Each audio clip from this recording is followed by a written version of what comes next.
sharp there now. Let me have a little bit on the audience. So again, right there. So how are you? Good. Okay. You're very welcome to Positive Nights. We meet here every week, and lately we've been on just an incredible roll. A few weeks ago we had a breatharian as a guest, which just blew my head off my shoulders, to be honest with you. It was quite nuts. Then I went to see Joe Dispenza, then I went to see Eckhart Tolle, then I went to see, it's just like, I feel like I've ascended and gone to another dimension or something. It's just nuts. So it's brilliant to get to do this kind of work. And my guest tonight is a lady who I met a few years ago. There's a healing technique called Jin Qi Shih Tzu. Can I just get a show of hands who's heard of that healing technique here?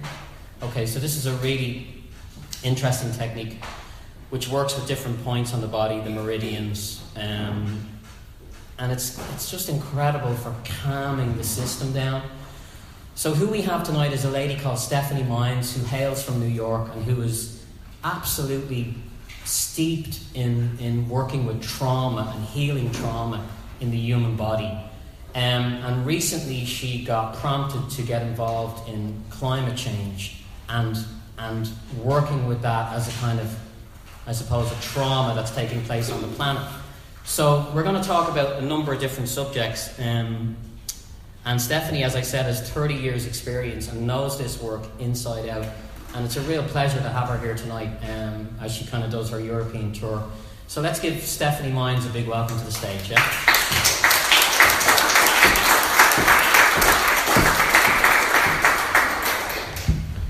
Hello, everybody.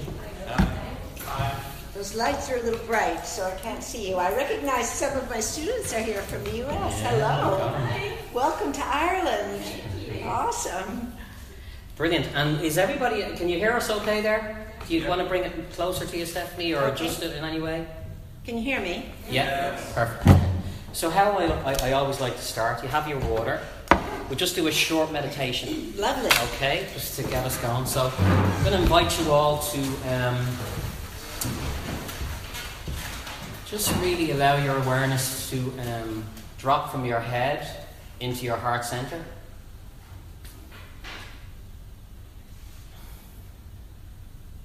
And just as the thoughts come and go, just allow them to kind of drift on by. And when you bring your awareness into your heart center, I want you to just get a feeling of a little light going on in your heart center. And just get a sense of that. You know in E.T., when his heart lights up, that kind of vibe. So you just feel your heart lighting up in your chest. Switch it on.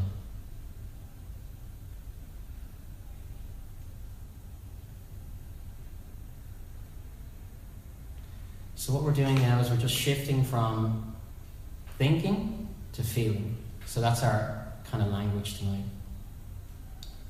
So in the conversation that we have here tonight, just kind of approach it from that feeling place. Try to let go of judgment and just take whatever feels good to you, take that away. Just let go of the rest. Now just take a couple of breaths into your heart center.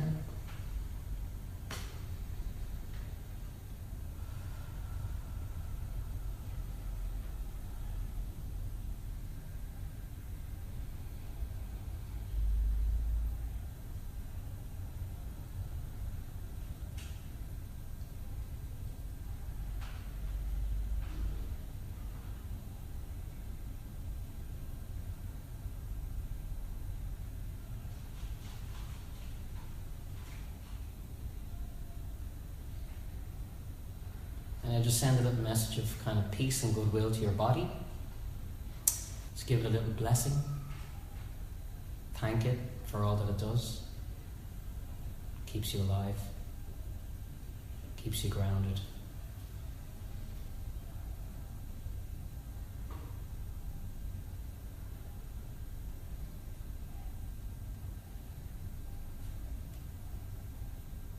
Lovely.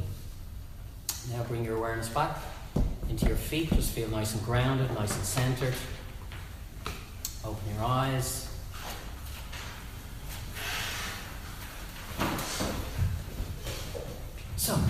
you're all very welcome. And Stephanie, isn't it nice to start with a meditation? It's beautiful, Paul. Isn't it? Yeah, it's lovely. Just opens up the receptivity. And it calms you down and grounds you so well so that you're really receptive. Yeah. And I know it works because I'm sitting on a stage and people are looking at me and sometimes I forget that. So it definitely works. So, Stephanie, I think where we should start is a little bit about your background. I mean, you're a fascinating lady. Oh, thank you, Paul. You're a real New Yorker, are you? Are you real? I think you can't get the New York out of me, no. Right? So growing up for you, you're as I said, you're an expert in trauma. What prompted you to work in this field? What drew you to this field? So, as I was speaking with you earlier, I grew up in a home that was marked by dysfunction, really, by violence and abuse. And a part of me was always desperate about it, always on the brink, really, of not even wanting to be here, not even wanting to be alive. But another part of me was incredibly curious about what was happening and how people were able to treat each other so cruelly, about how children could be ignored so terribly. And I was, as I think many people who grow up in a traumatized environment of any kind, because there are various kinds of trauma. In my home, the trauma was overt. In other words, it was violence, it was abuse that was obvious. Trauma can also be covert. It can be less obvious. They're equally painful. And I think in those environments, there are always people whose heart goes out to the suffering, not necessarily only the suffering of the victim, but the suffering of the perpetrator. And I think I was that child who, even though I was in despair about my own suffering, I also was incredibly curious about the people who I was sharing life with. And so out of that curiosity won out, I have to say. That curiosity triumphed over the despair. And that led me to really become intellectually, emotionally, and spiritually alive.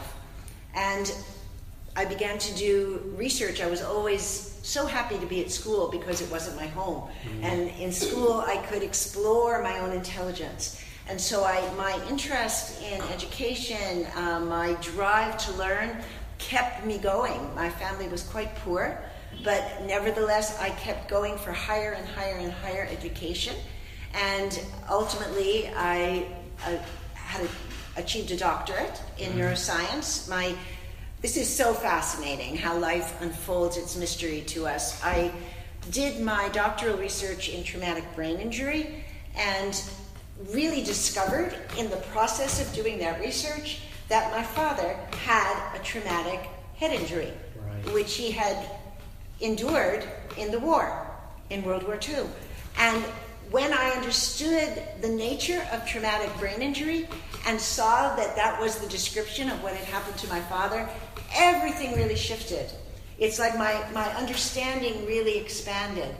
And I think that was really my path towards cultivating compassion. What age were you when that happened, when that realization came about your dad? Well, I was already in graduate school, so I was in my 30s, my early 30s. I had a little bit of an interruption. I got my bachelor's degree in English literature. I was a great Yeats fan, which is what got me in many ways to Ireland and to County Sligo, which is my favorite place in Ireland. Gorgeous place. Yeah. Beautiful. So that was my undergraduate. Then I did my master's in writing. And then I went for a doctorate after a break in my education. I went for a doctorate in neuroscience. Just one thing you said there that struck me was your ability as a child to empathize with the person who's performing the abuse. That's a really fascinating, that's an amazing gift for a child to have. You actually felt that as a child, as a young child? Well, you could feel their pain? I didn't have the language for that awareness at the time, but in retrospect, as I look back over it, I've always been a prodigious writer, So, as soon as I could start to write, I wrote poetry, I wrote letters, and fortunately my mom saved all the letters that I wrote. I would write letters to her even if I was just away at camp or something. And by reading those letters and reading the poetry that I wrote, I saw how deep my empathy was, and how my brilliant little self was sorting these dynamics. And really, in truth, it was that curiosity and that need to sort and that need to understand that saved my life. And that continues to save my life and continues to develop and cultivate the neuro-resilience that in many ways is what I'm here to talk about tonight, is neuro-resilience. Climate change and consciousness is another phrase for neuro-resilience. Our human capacity to evolve our consciousness throughout our lifetime. Excellent. I love it.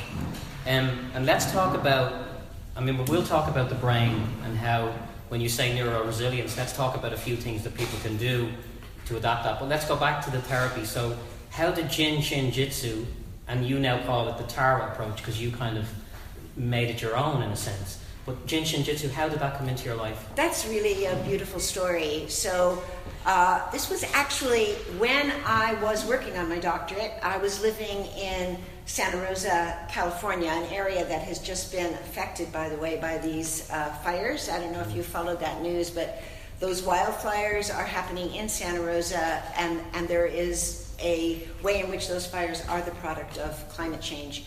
And we can talk about that later. But I was in Santa Rosa. I was about to begin my doctoral research, and I had these series of synchronistic events in which somebody said Jin Qi Shih Tzu to me.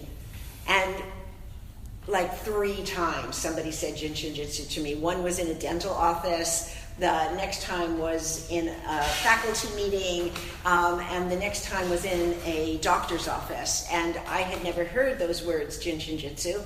And by the 3rd time, I started to get curious, and that led me to a community of the students of Mary Eno Burmeister, who became my Jinshin teacher, who I did meet for the first time in Santa Rosa, and ended up studying with her for over 20 years through this series of synchronicities, this series just following the breadcrumbs, paying attention to the way in which life was reaching out to help me.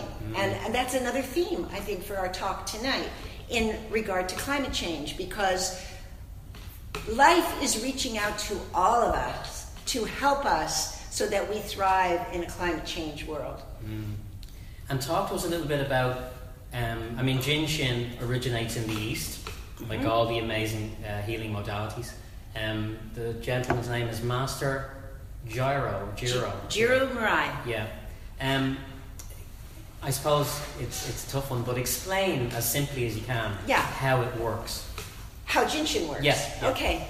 Well, perhaps a brief overview of the discoveries of Jiro Murai, who was a young man when he became incredibly ill. He was literally at death's door, and he asked to be isolated in a mountain cabin. It was determined that he would die. His father was a physician. He was diagnosed with leukemia, and when he was in this mountain cabin, he received guidance, direction, physiologically, somatically. So he was literally instructed to place his hands on different parts of his body, and following those instructions, his entire system recovered from this fatal condition that he was in. And he vowed, as a result of that, to dedicate the rest of his life to discovering what had happened to him.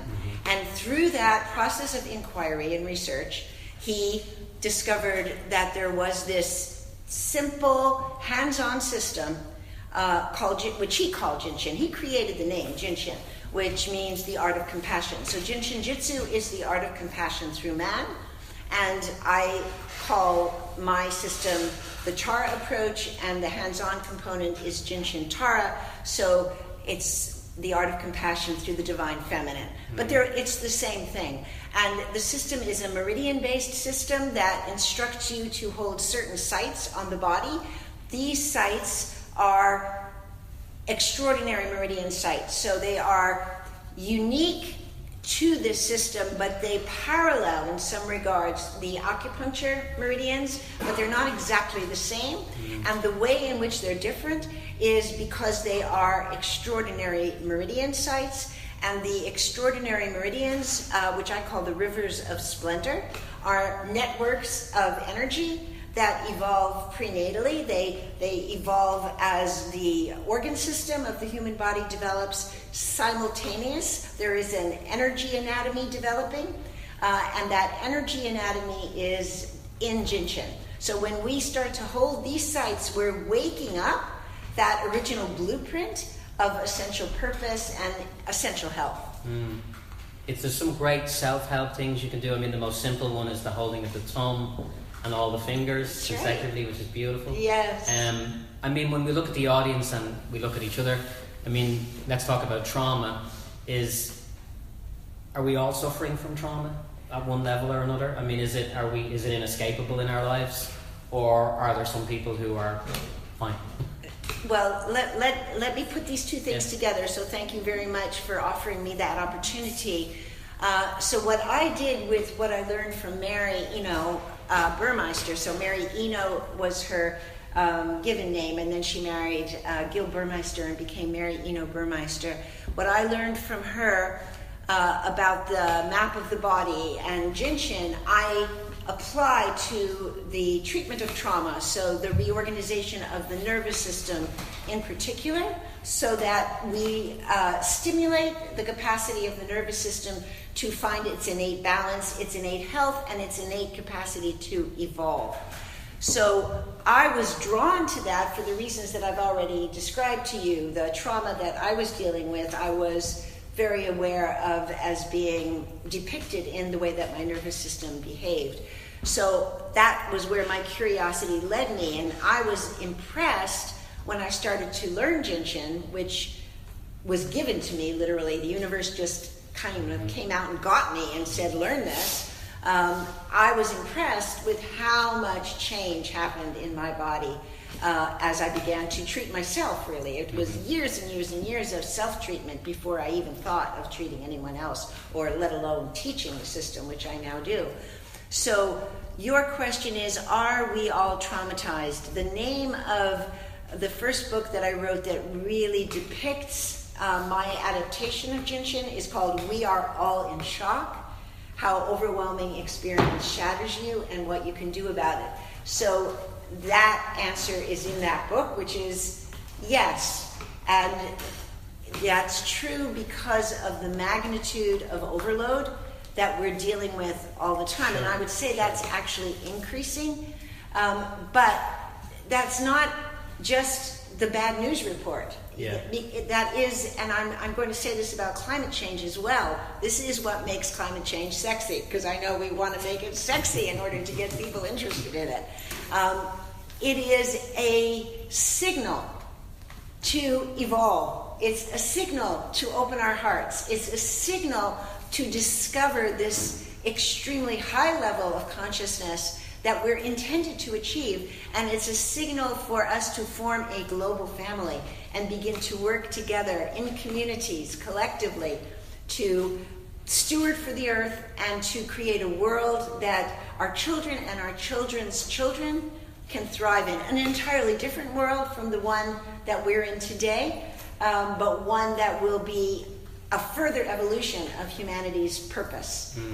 And this is so exciting because every teacher that comes here and sits on the stage, they're all saying the same thing, essentially, obviously different flavors, but that we are at a critical point. We are at a beautiful opportunity, and we have a beautiful opportunity.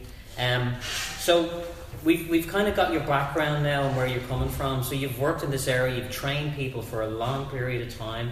You've obviously got a great awareness about the human body and how it stores what it stores, how it lets go of trauma. Actually, I mean,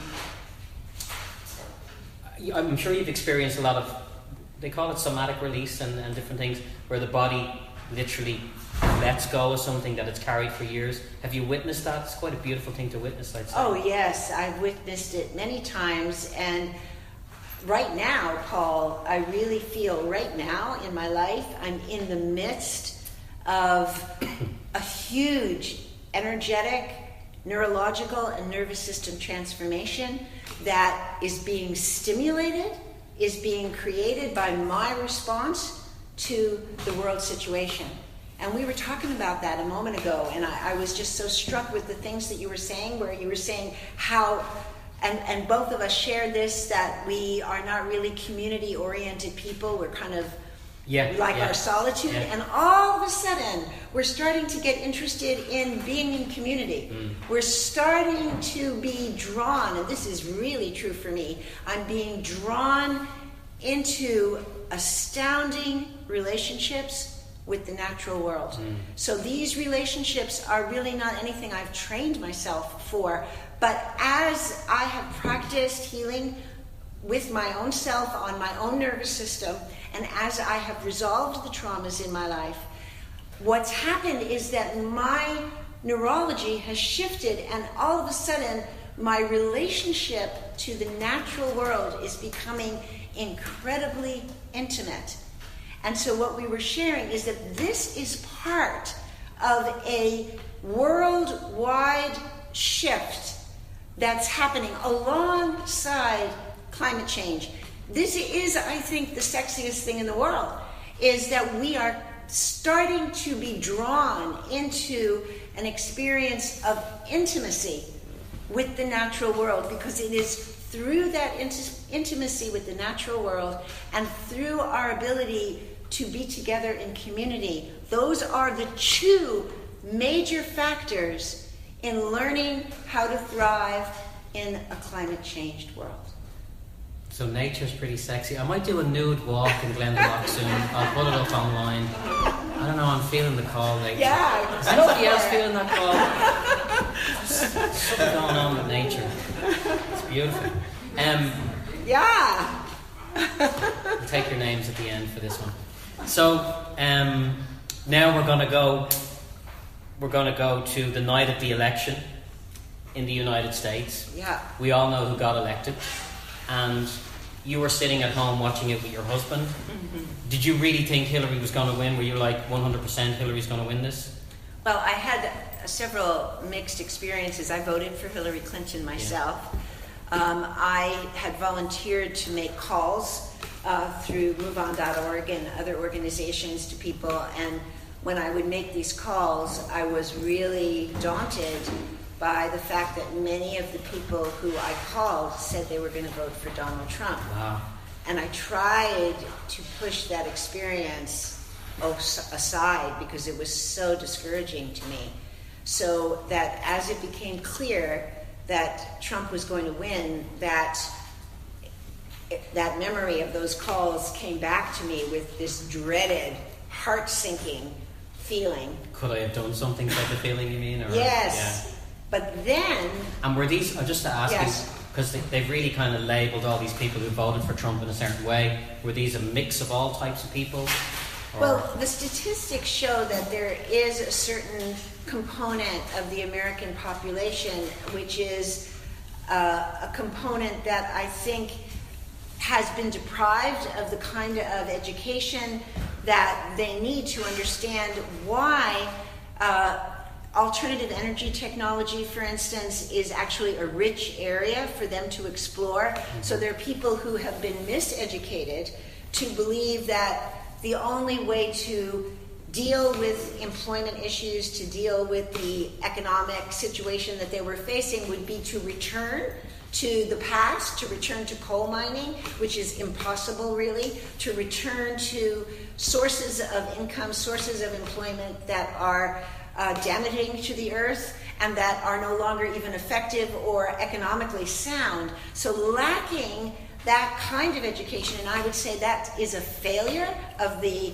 Democratic Party, a failure of the Obama administration, and a failure of Hillary Clinton's as well, to provide that sort of information to a population that suffered from economic disaster. I think you have parallels to that here in Ireland, because you just went through a terrible recession, and you're just starting to come out of it now. But the trauma of that recession, I think, is still weighing on people's nervous systems and makes it difficult, I think, especially for the Irish rural population, to resonate with these issues of climate change, because they consider that threatening.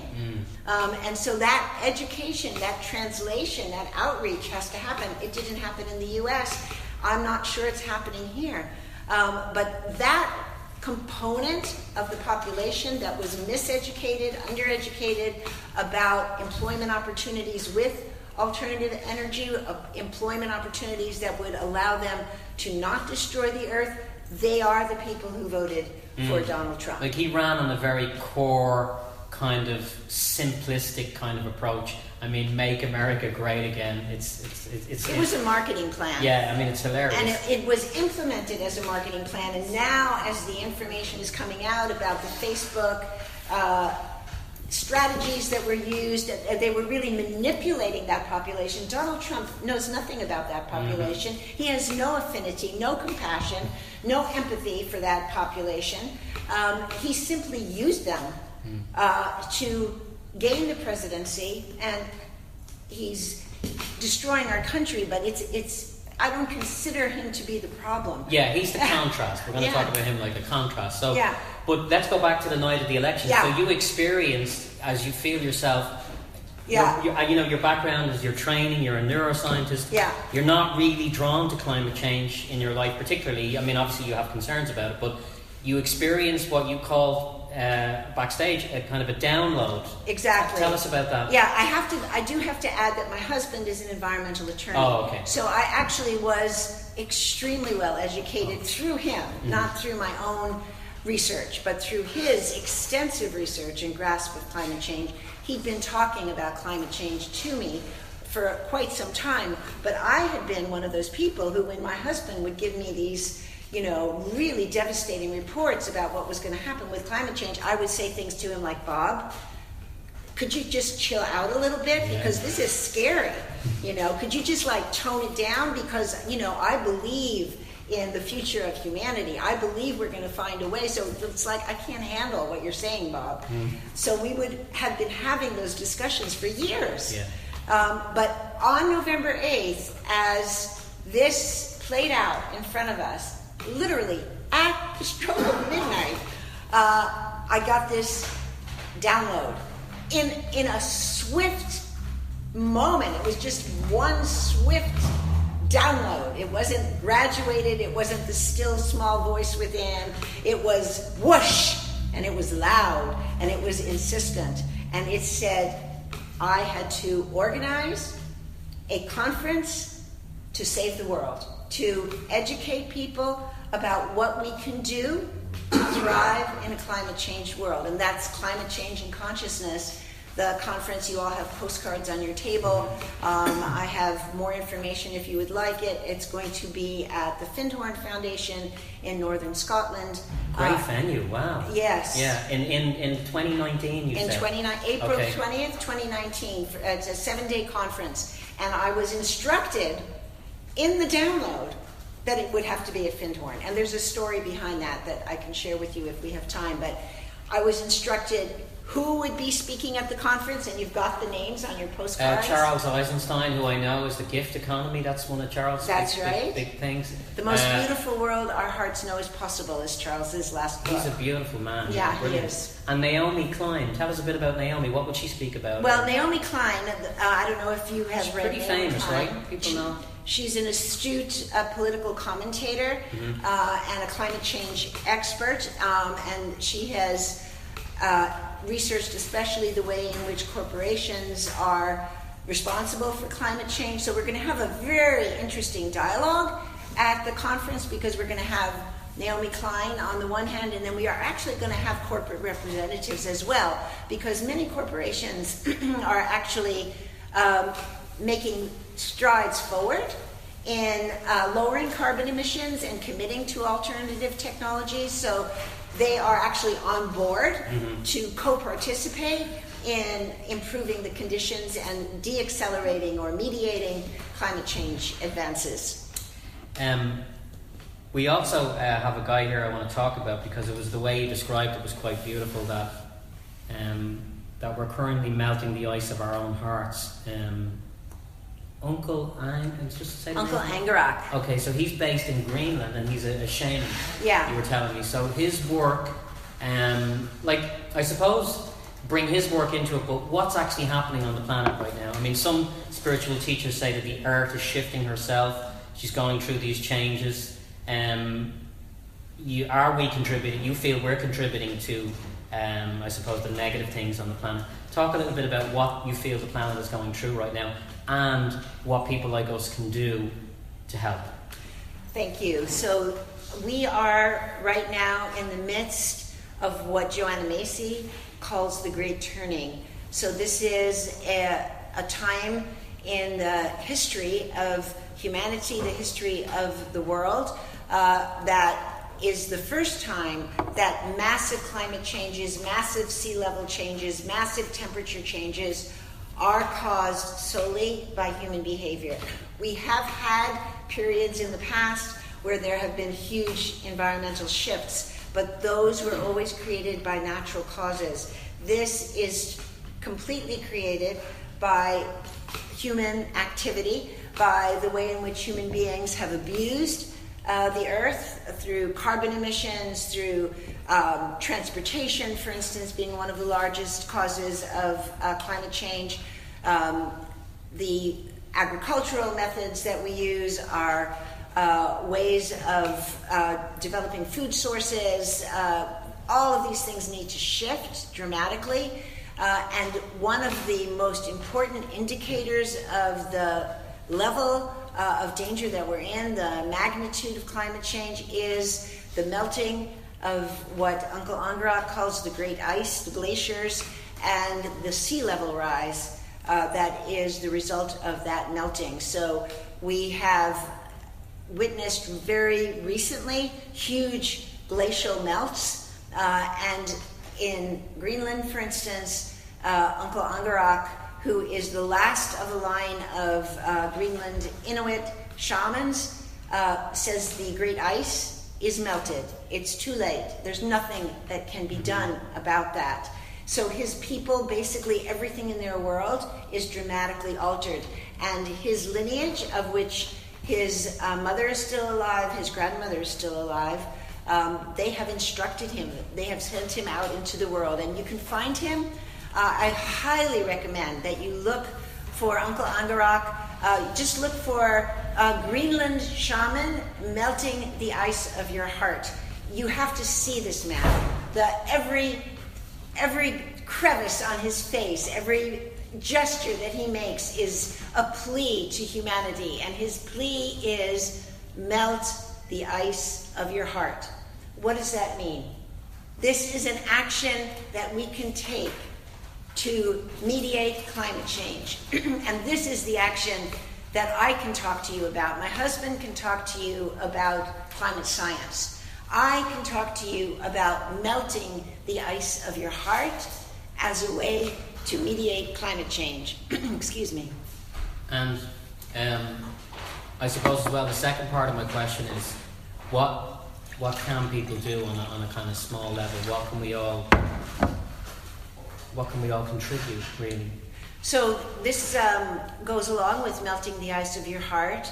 So what's going to happen is that we're going to have to work together. We're going to have to live together with our global family. Eco-villages, developing new food sources, developing alternative energy sources, and all of us can make a contribution. We can make the contribution that is natural to us, that is the fulfillment of our purpose in being here.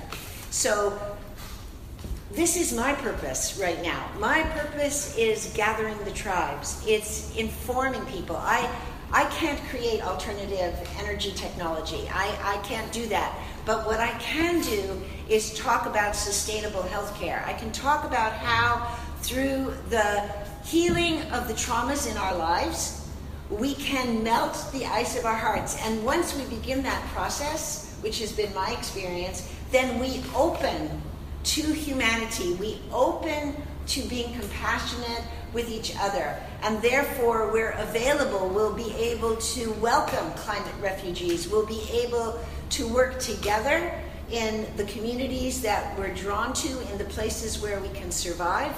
And we will develop this higher level of consciousness, this higher level of love. We'll make the movement from I to we gracefully and beautifully as a universal family. That's what climate change invites us to do.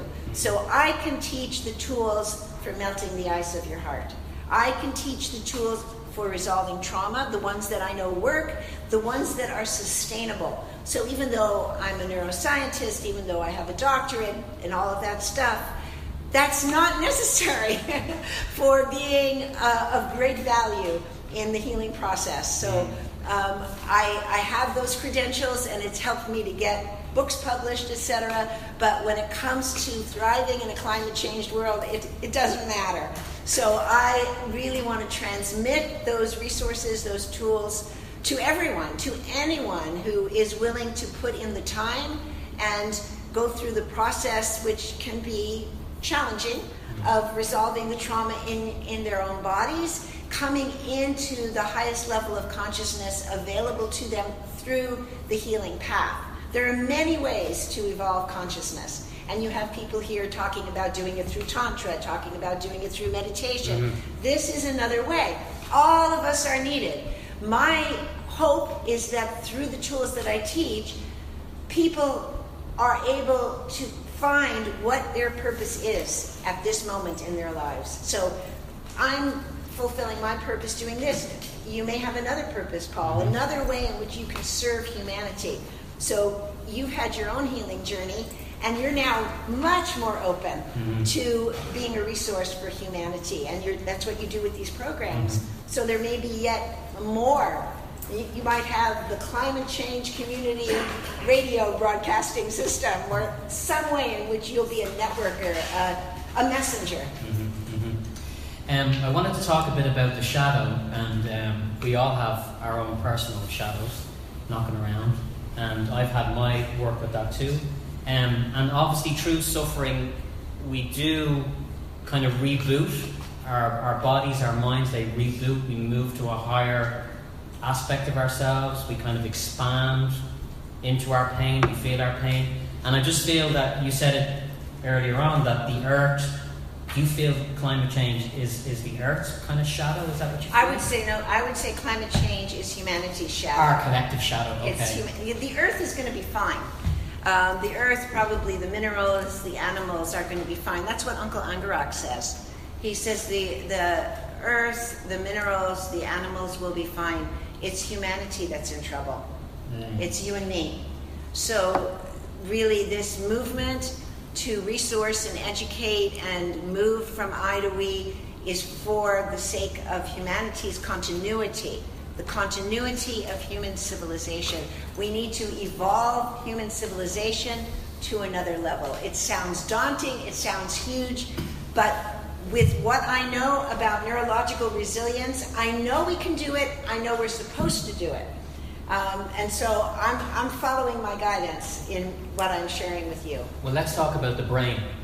Let's talk a little bit about neuroscience. Yes. I asked everybody here to bring their brain. Did you all bring your brain tonight? Some of them have it in bags and stuff. You can take it out now. Jelly, kind of jelly. So the brain, as we know, and I've looked at a lot of neuroscience, it's malleable. It's neural pathways. You can create new ones. You can transform your brain. People have had brain injuries, all sorts of things, and they're able to, as I said, remap the brain. What part does neuroscience play in all of this, do you feel? Well, neuroscience, which has evolved so significantly over the last 15 years, tells us, without a doubt, that neuroplasticity is available to everyone.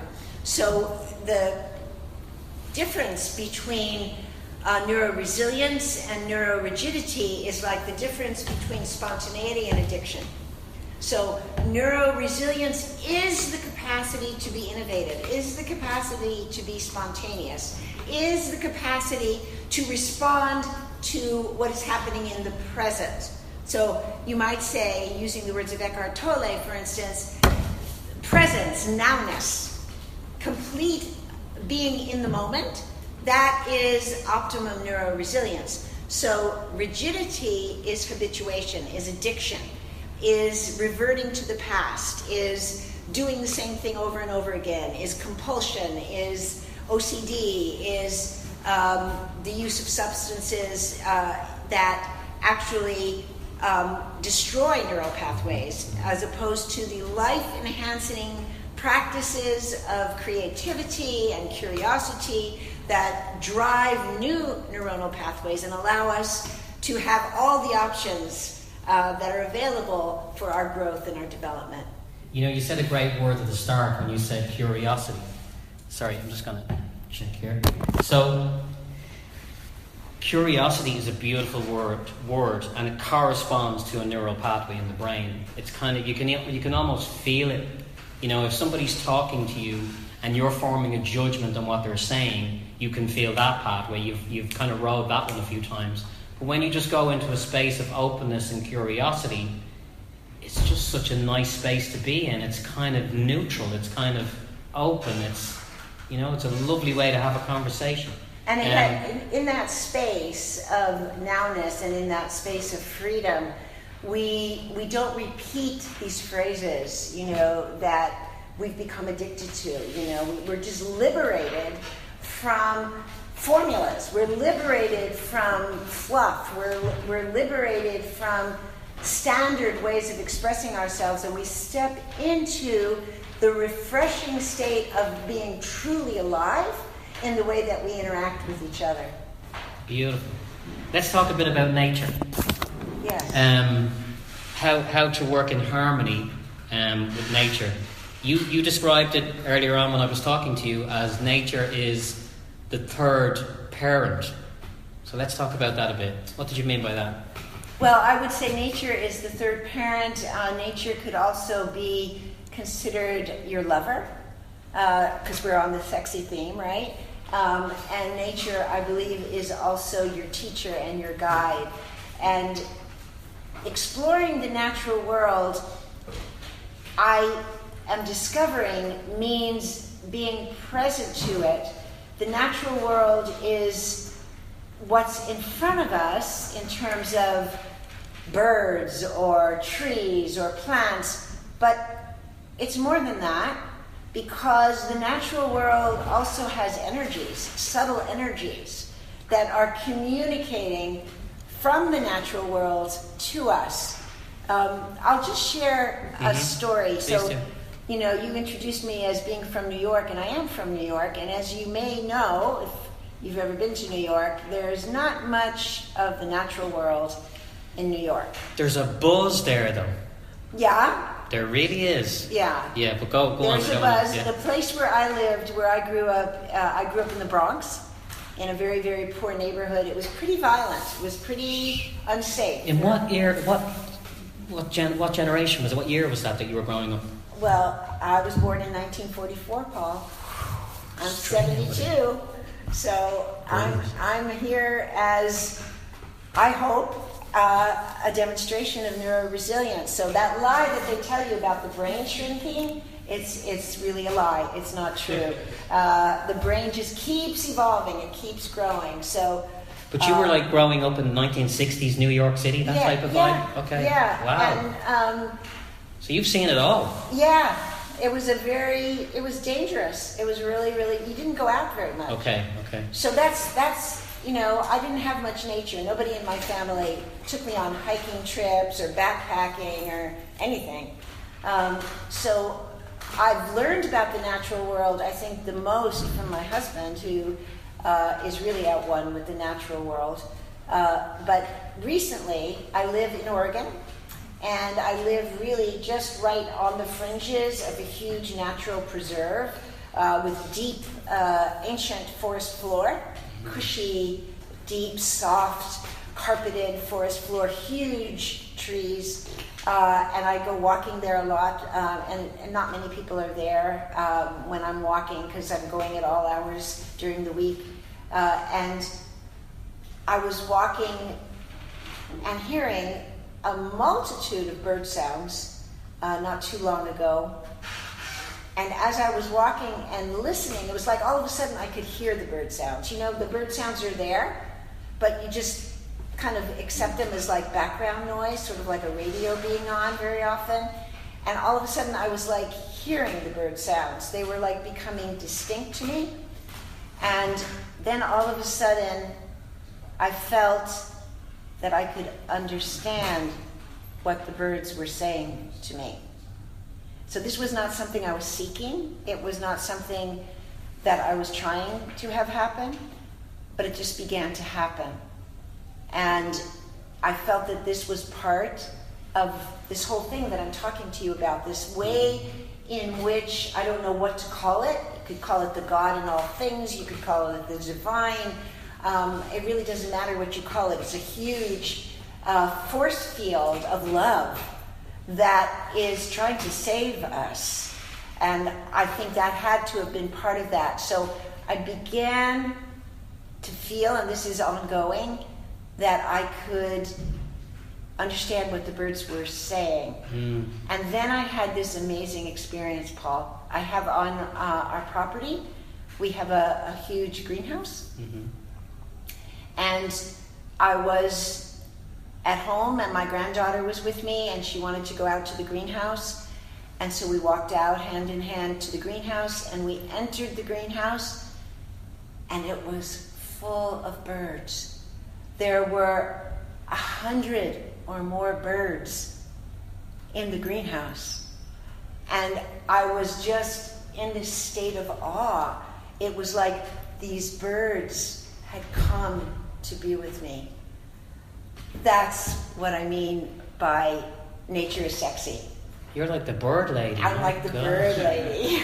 All landing on you like this and tweeting all around you. So I believe that if we allow ourselves to evolve, and this is what I really believe. I believe that every single person here that's listening to this, if your heart is in any way open to what I'm saying, that the guidance that you need to bring you into this state of attunement and oneness with the natural world, which in itself will guide you towards your purposefulness and your role in this time of the great turning, that it will come to you. It's not a technique, it's not something that I can teach you, but I can make it available to you. I can awaken you to it. I can teach people how they can help their nervous systems evolve to make this even more possible. But I believe that it will come to you regardless of whether you do that or not. So kind of stay open to life, let life lead the way in a sense? Absolutely, Paul. Okay. That's it.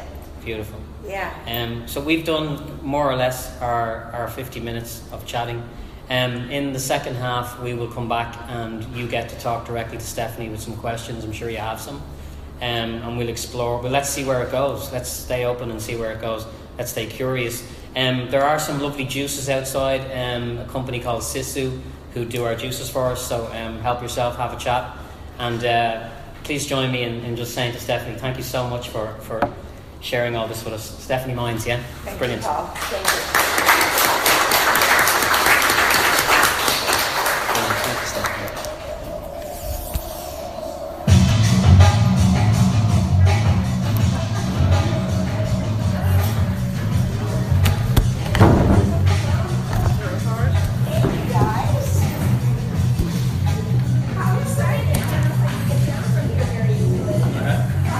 Stephanie, if you go this way, look.